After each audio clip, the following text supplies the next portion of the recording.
kuwayaasha tuubkooda dhiganay baa tiraan ku application بس مرة تيوري يعني ده application pour حنا ها بس لكن وليك بالصوت ممكن السوق اللي يطلعوا لها 5 كيلو هاي عنده انا ولا 5 كيلو 5 كيلو ماشي ما كان يقرص ها ما كان يقرص 5 كيلو لكن والله الصحابة ده محاضرة بسم الله وما كانوا حاسة عنده خلاص صلاة السنة بس جبر آخر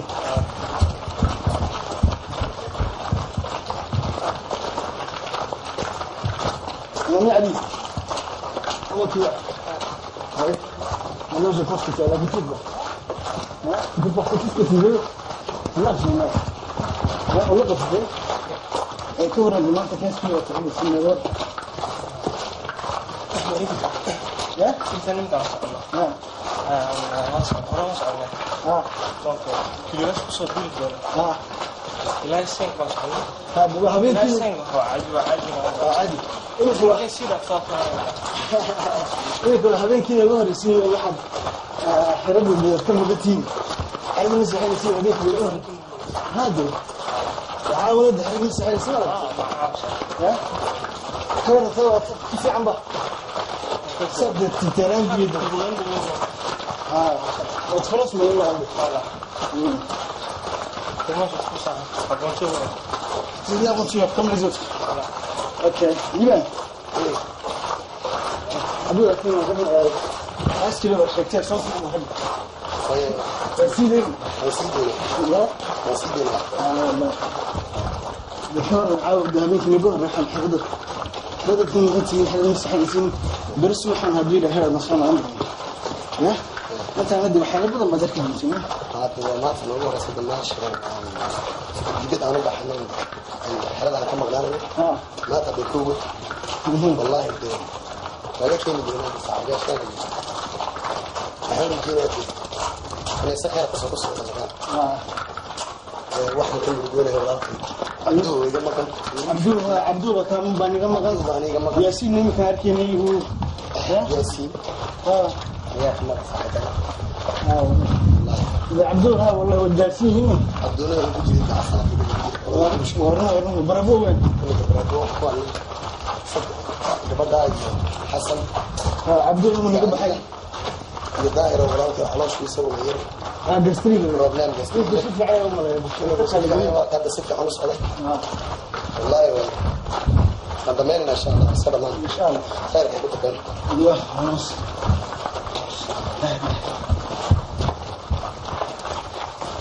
زاهر إيه والله وأنا في عمري أنت عارف تاكسي يعني والله ما وش دور قصدي والله ما أنتوا رديت هذا أنا هذا كاروت كيلو صعبين وصعين مارش بالملك ما شاء الله كي ما أعرف هذيك 40 كيلو وصلي 100 كيلو هذيك وإزديادين تريد القداش وهاي هو موضوع كله هنا كذا أنا ما أحب واحد عطار نلعب الصبح نلعب سوا ورا كلام نلعب برا ونلعب بود إن شاء الله شو عندك كمان أنت جنب كل الجيم ذهب نحكي عن وقت حسب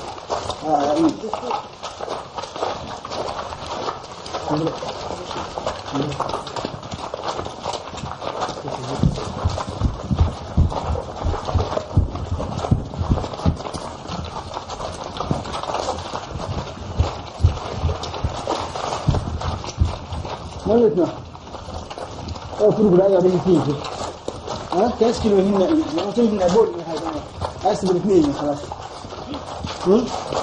هي وقت نروح كاستم كي بريت يعني ترى فاسيكي مع هذا هنا هاي نعرف كله عن الكلية بس تلكم برسلان إيه تورك ممكن برسلان exactement سرّا أرتيكي كمبيلا أنا كان عمي هو خلاص كده بريت من كيف برتيكي برتانا كمبيلا برون فازاي كبدرنا ليش نفسكنا برتانا هاي ما شكرا لكم برسلنا وما تفكران كأسود أخوفية الله كنيت conditions de vie qui tournent دي فيلا كامباني في ترين فيلا كومبانا هو فيلا كومبانا على كمبيلا كمان وقت الدبرياج هاي comment se débrouiller c'est faire cadrer exactement comment faire face toujours à la situation Parce qu'il faut qu'ils s'adaptent aussi. Il faut que tu continues à programmer à Bamakalaha.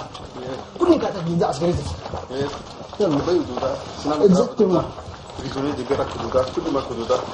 Voilà, on a battu l'équipe de Biar. Pour faire face donc à désert de la quand on a appelé les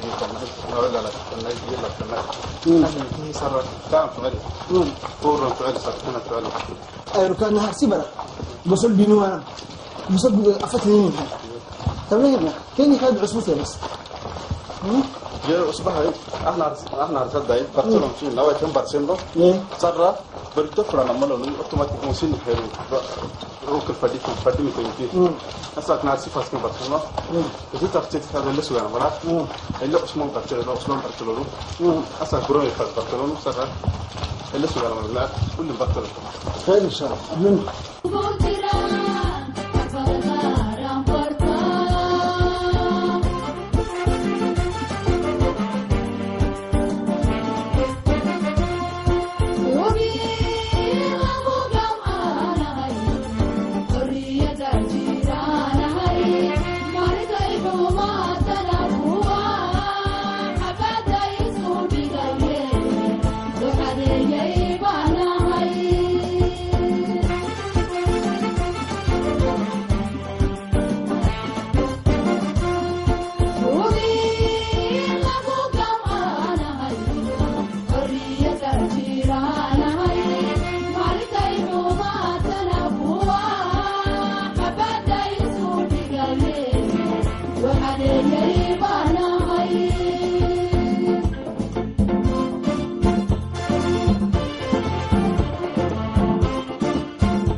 Une pente très raide. Donc nos stagiaires avec les officiers, sous-officiers et encadreurs sont très bien entourés. Nous allons camper pas très loin. Donc l'aventure continue. Nous avons déjà fait quelques kilomètres à pied et il nous reste encore beaucoup de kilomètres à marcher. Ils se sont arrêtés, donc on va voir ce qui se passe. Bien,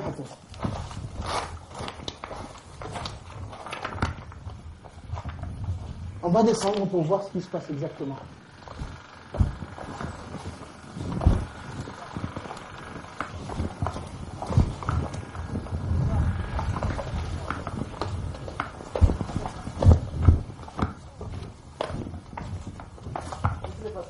Qu'est-ce qui se passe maintenant?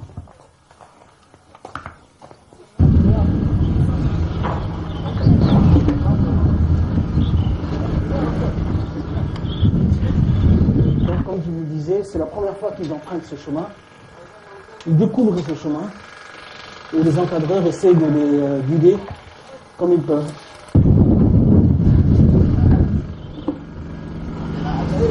Oui. Ils sont en terre inconnue, terrain très accidenté, comme nous l'avons précédemment dit dans le numéro 6. C'est un terrain accidenté, pente, descente abrupte, sol sablonneux, caillouteux même. Et voilà, donc nous allons essayer de les suivre et voir si nous pourrions y arriver.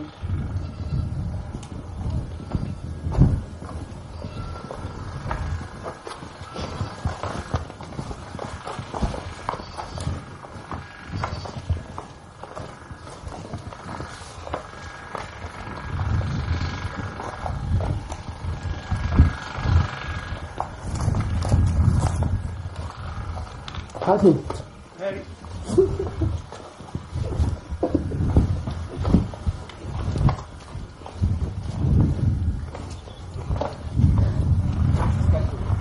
Une sorte d'escalier avec des gros cailloux et des gros rochers. C'est la première fois que je vois ça. C'est magnifique.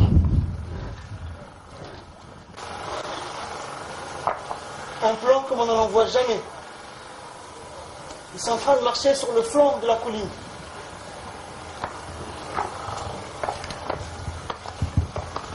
C'est la première fois aussi que les deux sous-lieutenants, les lieutenants Hassan et Soumbru, nous accompagnent durant une expédition. Il faut souligner ça.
Enlève les têtes là.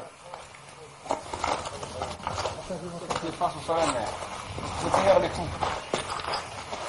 C'est clair. Propose. Bravo. Donc, messieurs, vous êtes intéressés à serrer la ceinture. Hein. On a plein d'exercices à faire, plein de découvertes. Donc, attachez votre ceinture. On ne laisse jamais son arbre. Est-ce que c'est clair? Est-ce que c'est clair?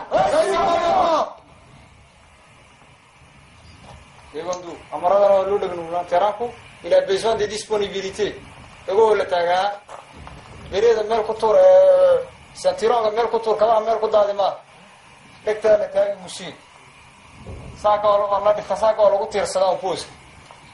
reste, on est à l'écoute. On les garde, puisqu'on est au terrain là. Est-ce que c'est clair? Repos. 5 minutes de pause. Nous sommes arrivés à notre camp. Nous allons camper ici durant les heures à venir. À mes côtés, tous les instructeurs encadrant nos jeunes stagiaires ici, pas loin, à quelques kilomètres de l'école militaire dans Hol Hol Challenge. Donc nous allons principalement interviewer les deux lieutenants, le lieutenant Hassan et le lieutenant Soumbru. Qu'est-ce que les jeunes seront amenés à réaliser ou à effectuer? Quelles sont les tâches que vous allez leur confier principalement? Donc aujourd'hui, tout d'abord, c'est le premier séjour organisant au terrain. Donc on va les apprendre tout d'abord tout ce qu'ils ont appris dans les salles de cours. Ils vont faire le pratique. On va commencer tout de suite et de plus en plus, on va faire aussi la vie en campagne, comment s'adapter dans le désert, comment s'adapter dans le milieu rural, comment s'adapter dans un milieu où il n'y a personne. maanta waa sabitaankii ugu horreeyey oo ka soo baxay xerada marka iminka halkan stajarada waxaa lagu bari doonaa waxay ku barteen leedaho afka galad lagu yidhaaho saldukuurka waxay ku barteen yaa halkan teeraanka lagu bari doonaa markaas waxaa la baraya maxay tahay sidii uu qofkii meeshuu joogo u garan lahaa ama meeshuu u socdo u garan lahaa marka busoolka leedaho baashir leedaho afka galad lagu yidhaaho yaan sidanaa marka kurar caynka ay ku dhigtaan saldukuurka yaa halkan lagu bari doonaa say noocka u kala gartaan iyo suudka u kala gartaan eestiga iyo westiga marka dambana aan kurkaa dhibana waxaan u dhigi doonaa nolosha militeerka markuu ka baxo xerada si u noolaado yaa la bari doonaa cuntada iyagaa karsan doonaa cuntada inaa xaafadooda markay joogaan hooyadooda aabood loo karinay laakiin halkan iyagaa karsanaya iyagoo fadhan samaysanaya biladhaana galabtana transmission yaa loo dhigi doonaa si ay ciidanku iskula xiriiraan après galabnimadana habeennimadana markuu galo maqribku positifka saa niwiga meesha niwiga suu seexanay gaarka la iska qabanayo dhexdooda waxaa oo dhan baa la geli doonaa après ça va suivre comme ça habeennimadana habeenkii sidii loo helo orientation loo helo yaa la bari doonaa